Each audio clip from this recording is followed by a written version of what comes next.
চলতি বছরের ডিসেম্বরের শেষ সপ্তাহেই নতুন পে স্কেল কার্যকর হওয়ার সম্ভাবনা তৈরি হয়েছে। বহুদিন ধরে আলোচনায় থাকা নবম জাতীয় পে স্কেলের কাজ এখন দ্রুতগতিতে এগোচ্ছে বলে জানা গেছে। পে কমিশন বেতন কাঠামো, ভাতা পুনর্বিন্যাস এবং প্রয়োজনীয় সংশোধন সংযোজন নিয়ে প্রায় চূড়ান্ত পর্যায়ে আছে বলে সংশ্লিষ্ট মহল থেকে ইঙ্গিত পাওয়া গেছে।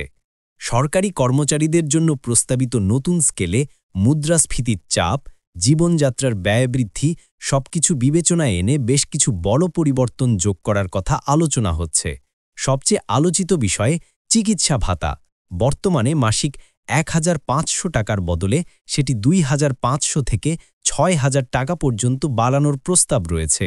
এমনকি কিছু সংগঠন মূল বেতনের ১০% চিকিৎসা ভাতা করার দাবি জানিয়েছে। এছাড়া অবসর পরবর্তী চিকিৎসা সুবিধা বৃদ্ধির বিষয়টিও নীতি নির্ধারকদের আলোচনায় আছে।